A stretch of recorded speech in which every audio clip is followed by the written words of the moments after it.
Do you know your medicine? Weed Maps and SC Laboratories bring you an educational series on the science of clean and safe cannabis.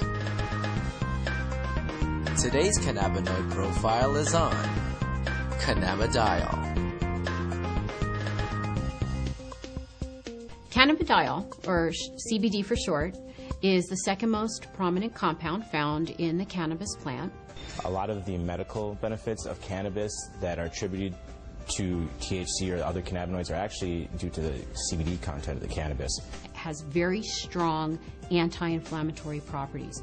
And not only does it help suppress inflammation, but there was a study that showed that it also helps the body to not make the chemical that causes inflammation. So it actually has somewhat of a preventive role.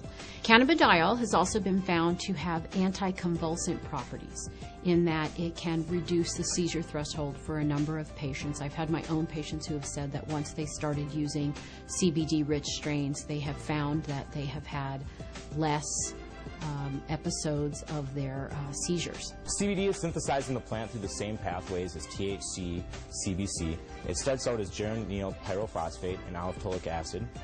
Those two compounds join together through an enzyme-catalyzed reaction. Cannabigerolic acid, CBGA, is the starting material for CBDA, THCA, and CBCA. So CBDA synthase, if it's found in large enough amounts, will take this cannabigerolic acid and make it into cannabidiol carboxylic acid, which is CBDA. CBDA is CBD with a carboxylic acid attached to it. Now, with heat or through time, this carboxylic acid will naturally release from the compound, as it is very unstable, and become CBD. This process right here, where we lose this carboxylic acid, happens at about 80 degrees Celsius. A number of studies were done where they actually gave patients an overdose of THC to see what would happen when they then added CBD. And CBD completely turned around the negative effects of an overdose of THC without changing the levels of THC in the blood. So that means that CBD exerts its own medicinal, just doesn't reverse THC, it actually has its own medicinal properties. CBD has been found to cause cancer cells to what we call commit suicide while preserving the normal cells. And what appears to happen is it appears to bind to the receptors on the cancer cells, which then induce the cancer cell to kill itself. Cannabidiol has also been found to be what we call biphasic in terms of sleep. So at low doses, it's what we call alerting. It kind of keeps you awake.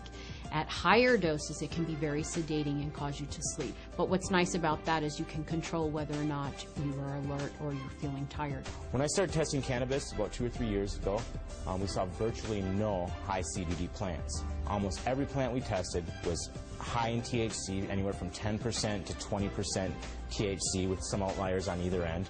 Some plants would have maybe 1% CBD at the max, 1.5% CBD at the max. Now that we've been testing for a while, we see anywhere from 8 to 15% CBD and maybe 5 or 6% THC in these strains. Some strains we get a 50-50 ratio. It can happen in all different ratios, but what it is it's a recessive gene in plants. So we have breeders have to actively go and try and breed this back into these plants and find these high THC plants that might have that high CBD gene locked away and breed them together and see what they find. And really the only way you can know if it's high CBDA is to test it. With testing and growers or breeders having access to that knowledge base, we see them coming back and reversing some of the trends of the last 30, 40, 50 years and breeding the CBD back into the plants. Now, there have been a number of studies that have looked at cannabidiol, CBD, exerting a protective property to damaged neurons.